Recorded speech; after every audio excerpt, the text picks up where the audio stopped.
Well, there are also many names for crawfish, such as mud bugs and dinner, if you're Avery Davidson. But many children across the state are learning about where their food and fiber come from with the help of a crawfish named Moby. To learn more about Moby and his creator, we now turn to Avery Davidson with this week's in-studio guest. Avery? Mike, as you well know, it's very important for children to know where their food and fiber come from, and a Louisiana author is taking the lead in making sure they do just that. Joining me now is Dee Scallan. And Dee, I know that you've done more than just write a few books. You're actually spearheading a few efforts to get children to learn more about where their food comes from. Yes, definitely, because it's very, very strange, but our children in Louisiana do not know that the food they eat comes from Louisiana. They think it comes from Walmart. And the main one that you try to get across, at least initially, is crawfish. And introduce me to our little friend here. Well, this is Moby Pincher. He's the largest, most kind-hearted crawfish in the South. And Moby goes everywhere with me. He's the main character in all of my books. Actually, my illustrator is a young boy. He was 8 years old when he illustrated the first book, and now he's 14, and he continues to illustrate. And I know the Crawfish Research and Promotion Board also helped you out with this as well. Yes, they sponsor. I actually go into classrooms and take the children through the writing process, and they become authors.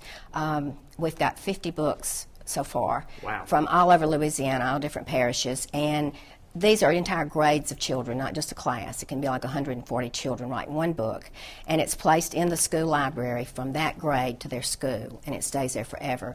And I think that's what really makes them understand that they're an author, because I tell them, now this book will be read by hundreds of children for hundreds of years. You know, that's going to be in your library, even your own children if they happen to come back through this school, and they're like, oh, I really am going to be an author, you know.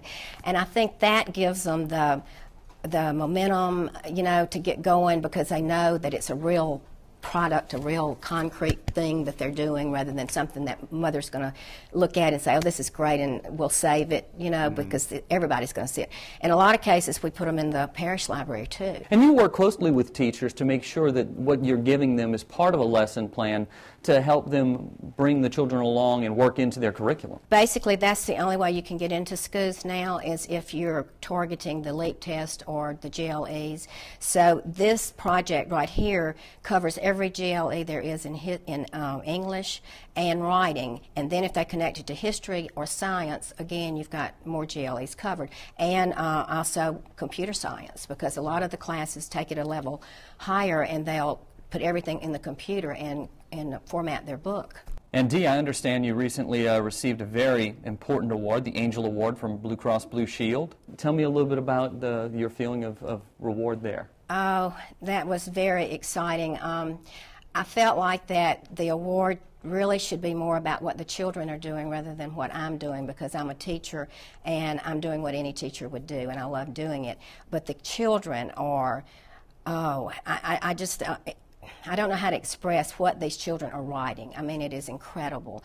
And moving on to the next thing quickly, because we're running out of time, but you've got a big project coming up over at the Louisiana State Museum in January.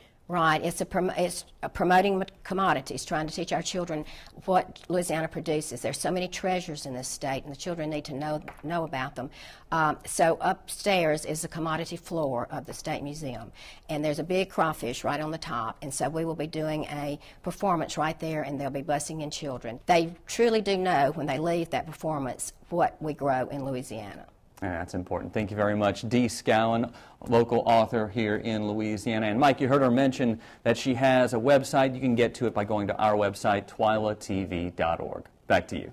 Thanks, Avery. Still to come on This Week in Louisiana Agriculture. I'm A.J. Sabine in Vermilion Parish, and I'll introduce you to the 2010 inductee for the Louisiana Cattle Festival's Hall of Fame.